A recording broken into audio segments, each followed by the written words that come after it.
You ever get that feeling someone's watching you? Emily swears shared when she posted about her childhood home. She swore the basement had eyes. No one believed her, until it was too late. Emily was 10 years old when her family moved into the old Victorian house at the edge of town. It had character, creaky floors, antique fixtures, and a basement her parents used for storage. But Emily always hated the basement. The air felt heavy, oppressive, as if the space was alive and breathing. There was a smell she couldn't describe. The worst part was the light. A single bulb on a frayed cord barely lit the stairs, casting shadows that danced like they were alive. Emily swore she'd seen things move in the darkness. A shadow here, a flicker there. But when she told her parents, they only chuckled. Emily tried to believe her. She really did. But deep down, she wasn't so sure. The first time it happened, she was home alone after school. Her parents worked late, and she was curled up on the couch, her dog Max sprawled across her feet. The house was quiet, save for the low hum of the refrigerator. Emily loved these peaceful moments. But then Max's ears perked up. He lifted his head, staring at the basement door with an intensity that made Emily's skin crawl. His low growl broke the silence. He just kept staring, his growl growing deeper. Emily's heart thudded in her chest as she tried to focus on the TV. But then she heard it. A faint, deliberate scratching sound coming from behind the basement door. She froze. The sound was slow, rhythmic, like nails dragging against wood, she called, her voice trembling. The words felt hollow in the empty house. No answer, just the scratching. Max barked, sharp and sudden, making Emily jump. Then he whimpered, backing away. She grabbed her mom's flashlight from the kitchen drawer, gripping it so tight her knuckles turned white. Her stomach churned as she crept toward the basement door. The knob was cold under her hand. She turned it slowly, heart hammering, and peeked inside. The bulb swayed gently, its weak light flickering. Shadows danced on the walls, elongating and twisting. But there was nothing there, nothing she could see. She slammed the door shut, bolted it, and spent the rest of the evening huddled in her room with Max. She didn't sleep that night. Weeks passed, and Emily avoided the basement like it was cursed.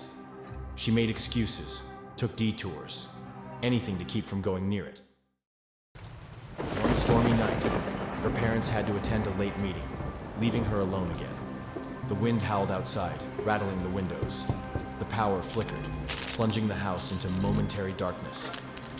Max lay by the couch, his tail wagging lazily as Emily scrolled on her phone, trying to distract herself.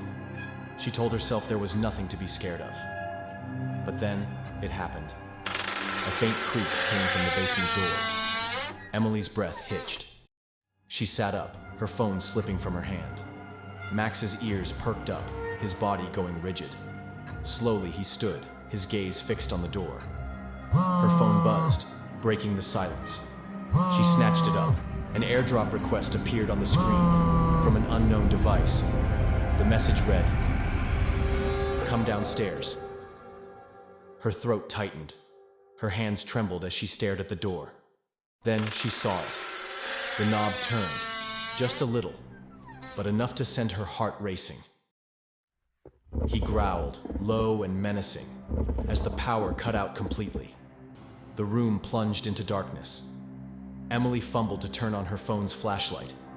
The beam of light illuminated the room in harsh, shifting shadows. The door creaked open. Emily held her breath, her mind screaming at her to run, but her feet wouldn't move. Max barked and lunged into the darkness, disappearing down the stairs. She screamed, her voice cracking. But it was too late. She heard a yelp, sharp and pained, then silence. Tears streamed down her face as she grabbed the flashlight and crept toward the basement door. Every step felt like an eternity.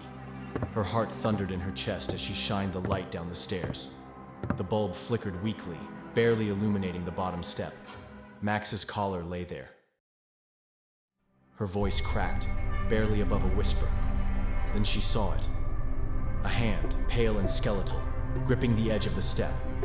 Her scream caught in her throat as a face emerged from the shadows, its grin wide and unnatural. Its eyes glinted, black and endless. The thing started climbing, its movements jerky, as though it wasn't used to its own limbs. Emily stumbled back, dropping the flashlight. The last thing she saw before the light went out was the creature's twisted grin and the faint sound of its raspy breathing. Her parents returned home to an empty house. The basement door was wide open, and deep claw marks marred the wooden steps. The police never found Emily,